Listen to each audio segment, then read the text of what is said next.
그 말씀 가지고 그 아홉은 어디 있느냐 하는 제목으로 말씀의 은혜를 나누길 원합니다. 오늘은 맥주 감사 주일이죠. 한 해 중 절반이 지나는 7월 첫째 주에 우리는 맥주 감사 주일을 지킵니다. 사실 이 맥주 감사 주일, 추수 감사 주일은 사실 뭐와 연결되어 있어요? 농사와 연결되어 있습니다. 인간의 오래된 농경 문화의 유래를 두고 있습니다.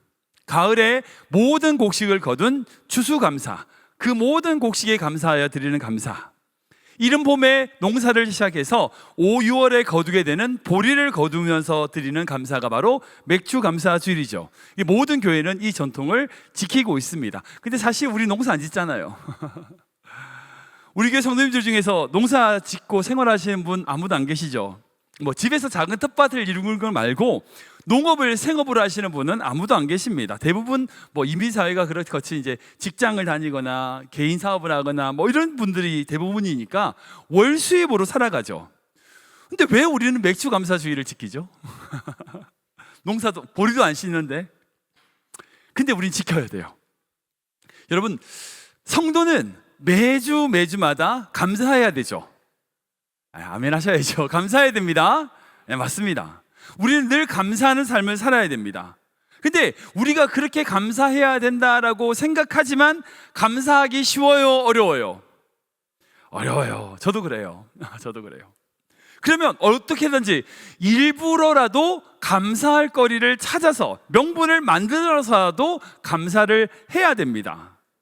상반기 동안 지켜주신 그 하나님의 은혜를 감사하고 하반기에 지켜주실 하나님의 은혜를 감사하는 맥주 감사주일이란 것을 일부러라도 만들어서라도 감사해야 되는 거죠.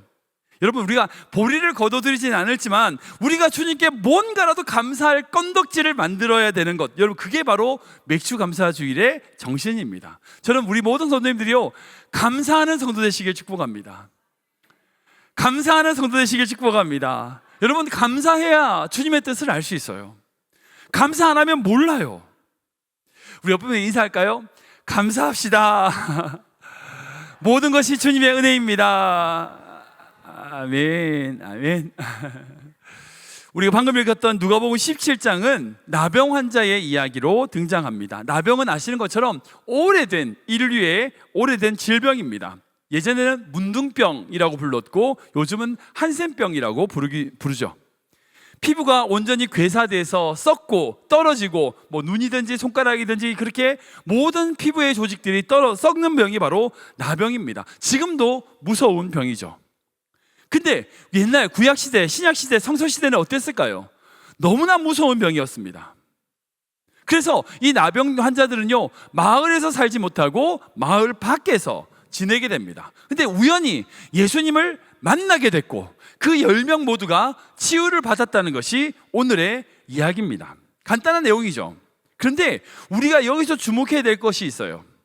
이 10명 모두가 다 예수님께 치유를 받았음에도 불구하고 한 명만 돌아왔고 그 돌아온 사람에게 예수님이 내 믿음이 너를 구원했다 라고 칭찬하시는 것을 볼 수 있어요. 여러분들, 한 가지 질문을 드려볼게요. 여러분 생각할 때 나병 환자 그 10명의 모두에게 믿음이 있었을까요? 없었을까요? 있었을까요? 없었을까요? 있었어요. 예, 있었어요. 어떤 믿음입니까? 예수님께 나와서 간구하고 소리치면 고침 받을 수 있다는 믿음이 있었어요. 그 믿음이 있으니까 예수님께 나왔죠. 그러니까 소리 질렀죠. 근데 그 9명은 거기까지였어요. 거기까지. 그에 반해 단 한 명, 사마리아 이 나병 환자는요, 자신을 고치는 믿음뿐 아니라 예수님에게 감사하는 믿음으로 나갔던 것을 볼 수 있어요.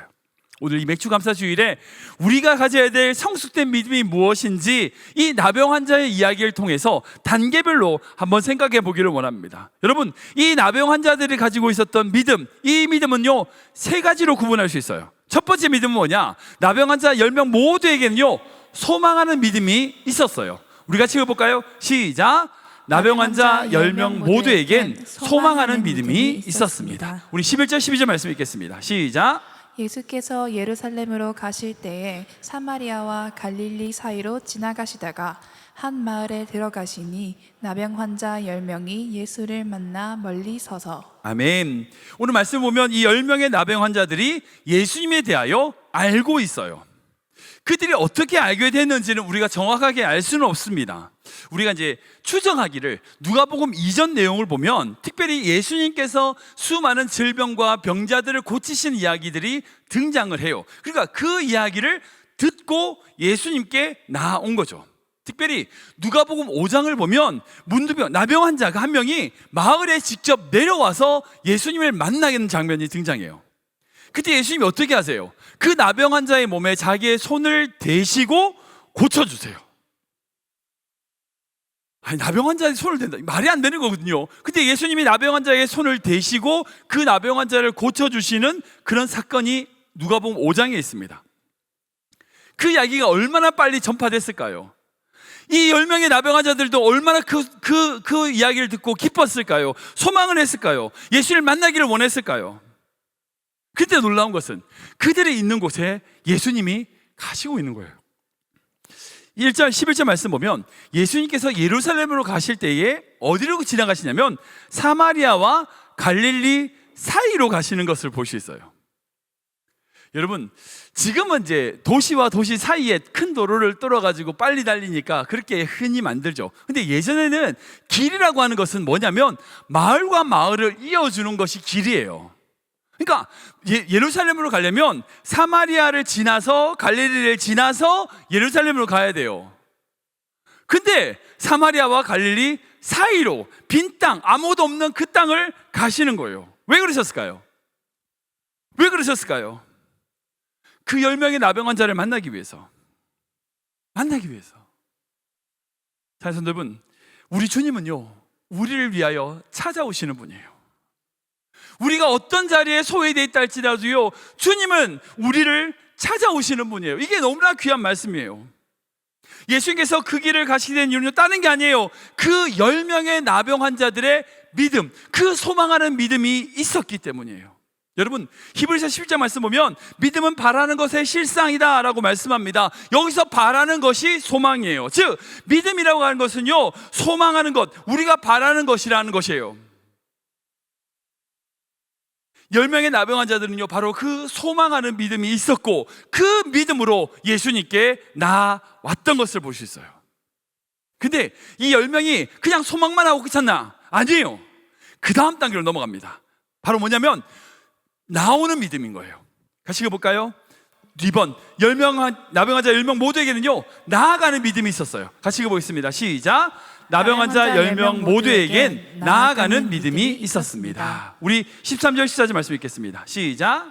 소리를 높여 이르되 예수 선생님이여 우리를 불쌍히 여기소서 하거늘 보시고 이르시되 가서 제사장들에게 너희 몸을 보이라 하셨더니 그들이 가다가 깨끗함을 받은지라. 아멘.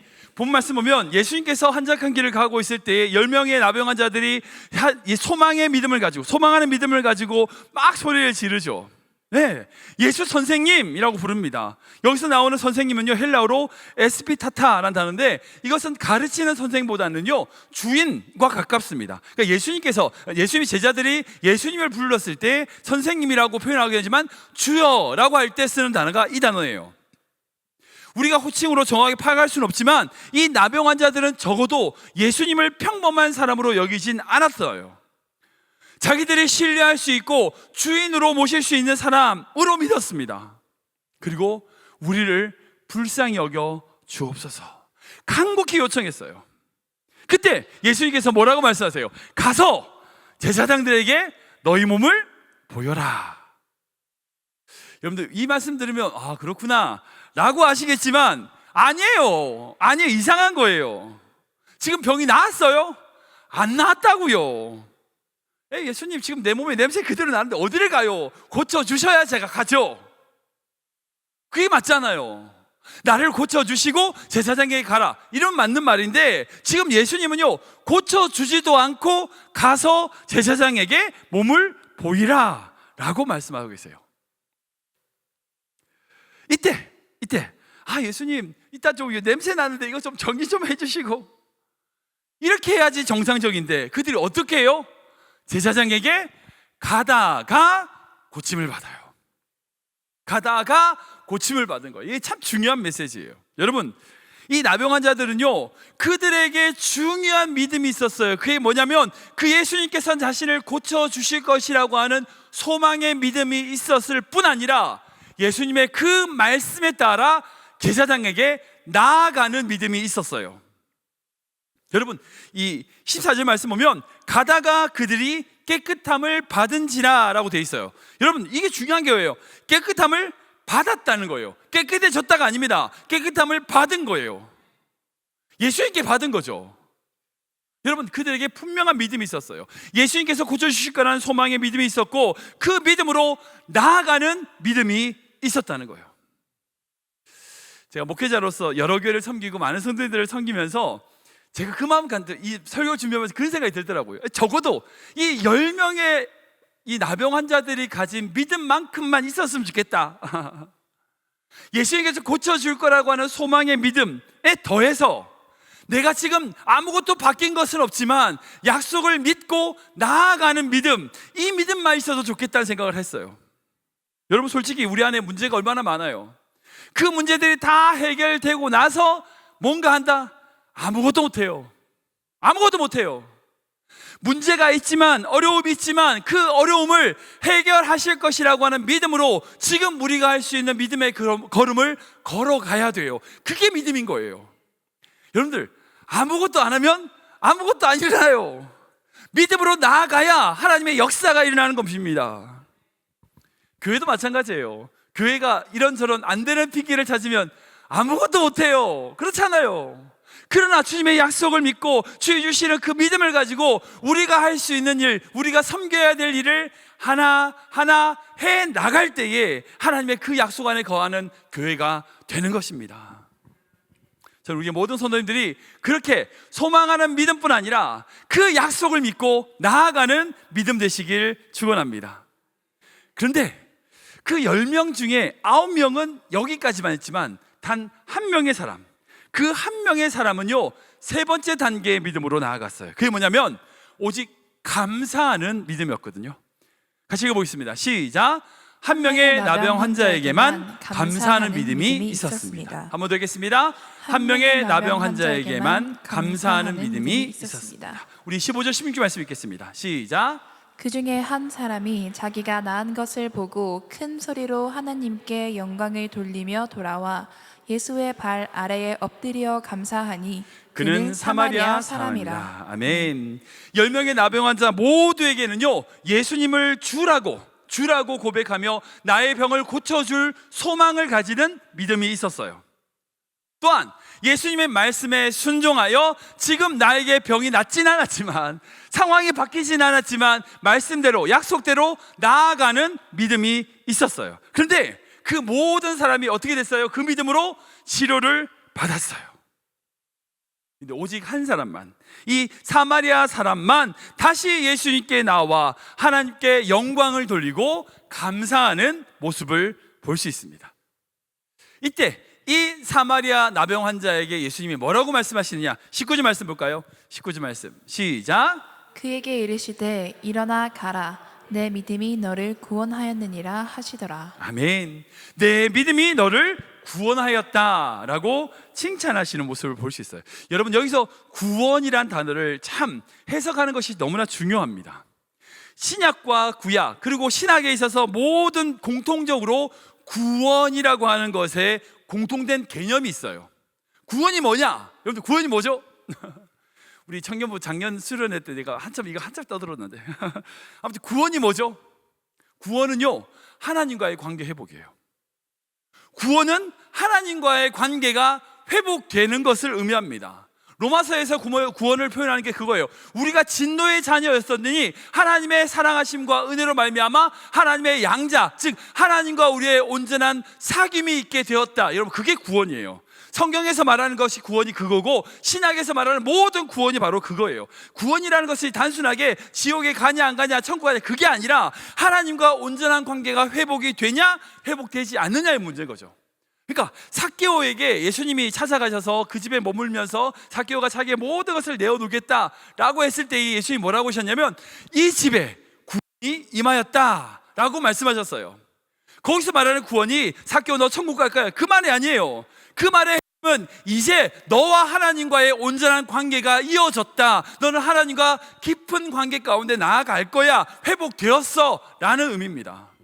그러니까 구원이란 단어를 지옥에 가냐 안 가냐로 단편적으로 해석하는 것이 아니라, 구원은요, 하나님과 나의 온전한 관계가 회복된다는 것을 뜻하는 거예요. 그래서 우리가 하나님과의 관계가 회복이 되니까 죽어서 어디를 가요? 천국에 가는 거죠. 결과론적으로 하나님과 관계가 끊어졌으니까 결국 우리가 죽어서 지옥에 가는 거예요. 그러니까 구원이 천국에 가는 것으로 결과론적으로 똑같지만, 이 세상을 살아가면서의 우리의 구원은 뭐냐면 하나님과의 관계 회복인 거예요. 우리가 하나님의 자녀로서 문제를 빠지고 힘든 일이 생기면 하나님의 기도를 하게 되죠. 하나님, 이 문제를 해결해 주세요. 그럼 하나님께서 그 문제를 해결해 주십니다. 여러분, 이 문제를 해결해 달라고 기도하는 그 사람의 시간, 그 시간은 어떤 시간이에요? 하나님과의 온전한 관계가 회복이 되는 시간이죠. 그러면 많은 사람들이 그 문제 때문에 하나님께 기도한다면 하나님은 우리에게 뭘 주실까요? 문제를 주시겠죠. 진짜 성수된 성도는요, 내가 문제가 있든 문제가 없든 상관없이 주님께 나아가는 성도예요. 주님과 관계를 맺는 성도예요. 그러면 되는 거예요. 근데 대부분, 우리 교회는 없지만 대부분의 성도님들은 문제가 있어야 기도해. 문제 없으면요, 기도 안 해요. 내가 문제 딱 터지면 하나님, 그럼 막 기도하면 문제 해결받아, 할렐루야, 그러고 기도를 안 해. 그럼 하나님께서 그 사람 기도하게끔 어떻게 하시겠어요? 문제를 주시겠죠. 그럴 수밖에 없잖아요. 문제를 줘야 기도하니까. 우리가 정말 하나님 안에서 살아가는 믿음의 바른 신앙생활은요, 문제가 있거나 없거나 상관없이 하나님과 깊은 관계, 구원을 이루는 삶을 사는 거예요. 그러면 놀라운 게 뭔지 아세요? 하나님께 그런 문제 때문에 기도하는 것이 아니라 하나님과의 관계를 위하여 기도하게 되면 우리의 모든 문제를 하나님은 이겨내게 하세요. 사라지게 하세요. 그게 신앙의 법칙이에요. 문제를 쫓아다니는 것이 아니라 하나님을 붙들면 하나님은요, 문제를 해결시켜 주시는 거예요.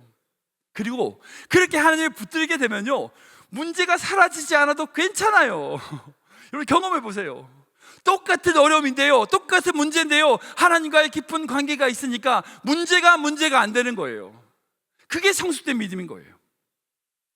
우리는 소망하는 믿음, 그저 바라보고 소망하는 그 믿음뿐 아니라 그 약속을 따라서 나아가는 믿음을 가져야 되고, 뿐만 아니라 여기서 한 가지 더, 하나님이 주시는 감사의 믿음을 가져야 돼요. 우리가 그렇게 하나님의 얼굴을 구할 수 있는 유일한 방법이 뭔지 아세요? 바로 감사예요. 감사. 그 하나님과 온전한 사귐을 이룰 수 있는 방법은요, 우리가 하나님께 감사하는 것밖에 없어요. 그렇게 감사해 나갈 때에 우리 마음 가운데 하나님이 주시는 그 소망으로, 그리고 나아감으로, 감사로 믿음의 성도 되는 거죠. 저는 우리 모든 성도님들이 정말 감사하는 믿음의 성도 되시길 주님의 이름으로 축원합니다. 말씀 정리하겠습니다. 우리의 믿음은요, 성장하는 단계가 있습니다. 앞에서 말씀드렸던 그 세 가지 단계는요, 마치 두부를 딱 자르듯이 이 사람은 1번, 이 사람은 2번, 이 사람은 3번이구나, 이럴 수 없어요. 저 안에도 마찬가지예요. 저 안에 때로는 1번일 때 있고요, 2번, 3번일 때도 있어요. 두부 자르듯이 우리 믿음을 딱 자를 수는 없습니다. 그러나 이 중요한 관점은 우리가 주목해야 돼요. 그저 나의 문제를 해결해 주실 분, 그 소망으로 그 주님을 인식하고 있는 단계에서부터, 상황이 바뀌지는 않았지만 그 모든 상황을, 그 약속을 믿고 나아가는 단계, 그리고 그 문제가 있든 없든 상관없이 그저 하나님 앞에 감사함으로 하나님과 온전한 관계를 회복하는 감사의 믿음의 단계도 우리 가운데 있다는 거예요. 제가 생각할 땐 우리 이 자리에 나오신 분들은 적어도 2단계까지는 하셨어요. 왜냐하면 오늘 성찬을 나눴지만 이 성찬의 의미가 바로 뭐냐면 1번을 믿는다는 거죠. 예, 예수님께서 우리를 위하여 죽으시고 십자가의 부활을 우리가 믿는다는 것을 고백하는 것이 1번이라면, 그리고 딴들보다 주일에 이 시간에 딴 데 안 계시고 교회에 나오셨잖아요. 찬양대로 봉사하시고 교사로 봉사하고 주방 식당으로 봉사하고 누가 시키지 않을 불구하고 주님의 약속에 따라서 섬기시잖아요. 그러니까 적어도 2번까지는 여기 계신 분들 다 이루신 것 같아요. 여기서 한 가지 더 나가셔야 돼요. 여러분들이 어떤 상황이 있다 할지라도, 어떤 환경이 있다 할지라도 감사하는 믿음 되시기 바랍니다. 여러분들 17절 말씀 볼까요? 17절 말씀 시작. 사람이 다 깨끗함을 받지 아니하였느냐? 그 아홉은 어디 있느냐? 예수님께서 그 사마리아 사람에게 묻습니다. 그 아홉은 어디 있느냐? 야, 어디 있어? 여러분, 이 질문의 의미가 뭘까요? 예수님께서 그 사마리아 나병 환자뿐 아니라 그 나머지 9명의 나병 환자들도 자신에게 와서 감사하는 믿음으로 성장되길 원하신다는 말씀이고, 뿐만 아니라 주님이 지금도 그렇게 감사하는 믿음을 찾고 계신다는 말씀이에요. 솔직히 예수 믿는 사람들이 우리 주변에 얼마나 많이 있어요. 그죠? 믿는다고 말을 하지만 예수님이 나의 구원이다라고 말하고 그렇게 교회를 다니는 사람이 얼마나 많이 있지만 감사하는 성도가 없어요. 주님이 찾으시는 감사하는 성도를 찾기 어려워요. 저는 우리 모든 성도들이 한 분 한 분이 여러분들의 믿음의 단계를 한 단계 올려 감사하는 믿음으로 성숙되시길 주님의 이름으로 축원합니다. 목사님 근데 잘 안 돼요. 안 되죠. 안 돼요. 안 되죠. 그런데 어떻게 해야 될까요? 다 표현 못해도요, 표현해야 돼요. 다 고백 못해도요, 고백해야 돼요. 주의 그 사랑과 주의 그 은혜를 우리 힘으로는 할 수 없지만 계속적으로 고백하고 고백하고 고백해야 그 주의 사랑을 감사하게 되는 거예요. 저는 모든 선도들이 주의 그 사랑을 날마다 날마다 표현하고 고백하고 찬양하는 귀한 믿음의 성도 되시길 주님으로 축원합니다.